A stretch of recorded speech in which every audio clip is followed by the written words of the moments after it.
Ассаламу алейкум, Москва шаарындагы жалпы бир туугандар. Өзүңүздөр билгендей, Москва шаарында тиш оору өтө деле коркунучтуу эмес болуп калды. Анткени өз жумушун мыкты билген стоматологдор абдан көп.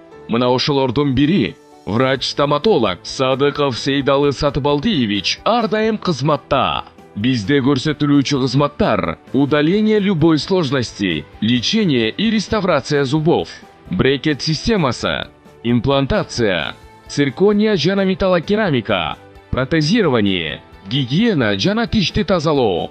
Биздин дарек метро Третьяковская, метро Новокузнецкая, улица Пятницкая, 28. Стоматология 24 жыл жети иштей. Сурап билүү телефону +7 963 691 52 56, +7 925 840 04. Мындан тышкары Инстаграмдан жана WhatsApp'тан байланышсаңыз болот.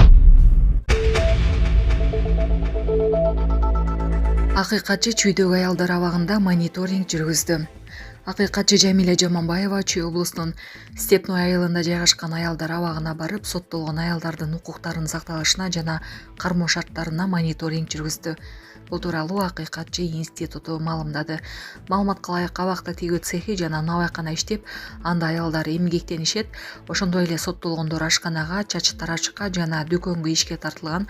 Абактагылар иштөө шарттарына нааразычылык билдиришкен эмес жана жакында эле эмгек акылары көтөрүлгөнүн айтышкан. Мекеменин айтымында балдар үйү да бар. Учурда ал жерде 5 эне 3 жашка чейинки балдар менен чогуу жашайт. Эң кичүүсү 2 жумалык ымыркай. Энелер бардык зарыл болгон каражаттар менен камсыздалып жатканын билдиришти. Мониторингдин алкагында Жамиля Жаманбаева 40ка жакын аял менен маектешип, укуктук кеңештерди берип, кайрылууларды кабыл алды. Кайрылгандардын көпчүлүгү шарттуу түрдө мөөнөтүнөн мурда бошотууга көмөк көрсөтүүнү суранышкан. Айрымдары пробация жана мунапыс алууда кыйынчылыктар жаралып жатканын, соттордун негизсиз чечимдерине нааразы экенин билдиришкен. Ошондой эле айрым аялдар тергөө абагында кармоо мөөнөтү туура эмес эсептелип калганын, абакта 1 күн 2 күнгө эсептелиши керектигин белгилешкен.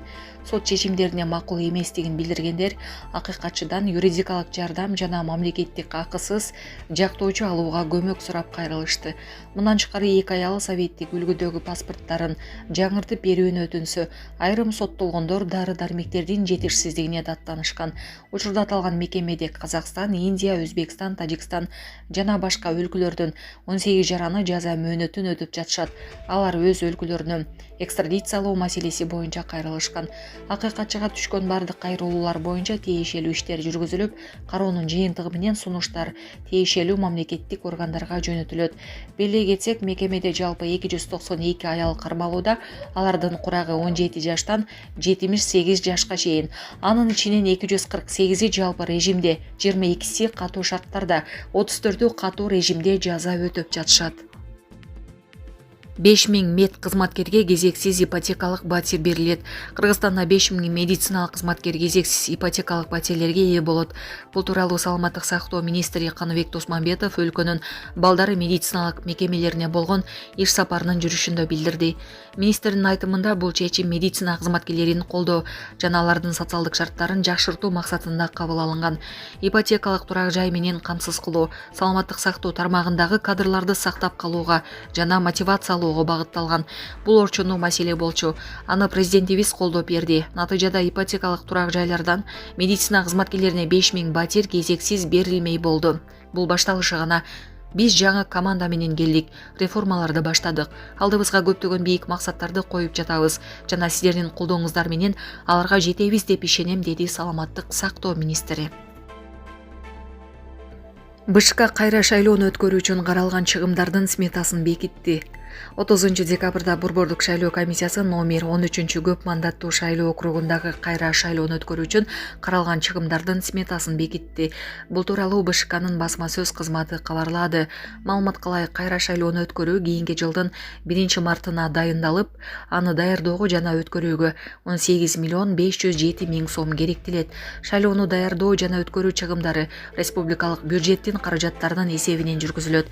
Сметада шайлоону уюштурууга жана маалыматтык тарап жактан камсыз кылууга кетчү чыгымдар, комиссия мүчөлөрүнүн жана ишке тартылган жарандардын эмгек акысы, шайлоо өткөрүлгөн күндөрү шайлоо комиссияларынын мүчөлөрүнө, ошондой эле ишке тартылган жарандарга бир адамдык суткалык өлчөмдө тамак аш уюштурууга суткалык төлөмдөр камтылган. Чыгымдар төмөнкү негизги көрсөткүчтөргө таянып эсептелген. Округдук шайлоо комиссияларынын саны 1, мүчөлөрүнүн саны 15 адам. Участкалык шайлоо комиссияларынын саны 94, мүчөлөрүнүн саны 965 адам. Шайлоо өткөрүү учурунда жарандарды идентификациялоо боюнча техникалык кызматтарды көрсөтүүгө тартылган операторлордун саны 55 адам, техникалык колдоо көрсөтүүчү операторлордун саны 24 адам. Садыр Жапаров Путиндин резиденциясына жасалган чабуулга тынчсыздануусун билдирди. Президент Садыр Жапаров орусиялык кесиптеши Владимир Путиндин Новгород облусундагы мамлекеттик резиденциясына жасалган чабуул тууралуу кабарларга терең тынчсыздануусун билдирди. Бул тууралуу өлкө башчынын басма сөз катчысы Аскат Алагосов кабарлады. Бул Украинадагы кризисти жөнгө салуу боюнча учурдагы сүйлөшүү аракеттерине доо келтирет деп жазды ал социалдык тармактагы баракчасында. Владимир Путин эл аралык соттордун чечимдерин аткарууга тыюу салды. Орусиянын президенти Владимир Путин эл аралык соттордун чечимдерин аткарууга тыюу салган мыйзамга кол койду. Андан сырткары документке ылайык эл аралык сот органдарынын Бириккен Улуттар уюмунун Коопсуздук кеңештин резолюциясына же эл аралык келишимдерге негизделбеген чечимдерди дагы аткарылбайт. Буга чейин Орусиянын юристтер биримдигинин башчысы Владимир Груздев бул мыйзам эл аралык кылмыш сотунун чечимдерине дагы тиешелүү болорун билдирген. Юристтер ошондой эле Украинага байланыштуу ыктымал трибуналды дагы камтырын белгилешкен. Гаагадагы эл аралык кылмыш соту 2023 жылы мартта Путинди Украинадагы кырдаалдын контекстинде кармоого ордер чыгарган. Ошондой эле Орусиянын балдар омбудсмени Мария Львова Беловага дагы украиналык балдарды Орусиянын аймагына мажбурлап алып чыккан үчүн кармоого ордер чыккан. Гаага соту эки айыпталуучу тең аскерий кылмышка барып элди күч менен депортациялап башка жакка көчүргөн деп шек санайт. Путин мындай ишти жасаган же ага жол берген жарандарды жана өзүнө баш ийген аскерлерди тийиштүү деңгээлде көзөмөлдөй алган эмес деп жазылган эл аралык соттун билдирүүсүндө. Айрыкча Украинанын Орусия оккупациялап алган аймактарынан балдар сыртка чыгарылганын эл аралык укук геноцидке теңейт. Орусия 2016 жылдан бери Рим статутуна кошулбагандыктан Гаага сотунун юрисдикциясын тааныбайт. Мындан көп өтпөй Орусиянын тергөө комитети эл аралык кылмыш сотунун прокурору Карим Ахматханга судьялар Томоко Акане, Розарио Салваторе, Айтала жана Серхио Жерардо Угалде Кадиньеске кылмыш ишин козгогон.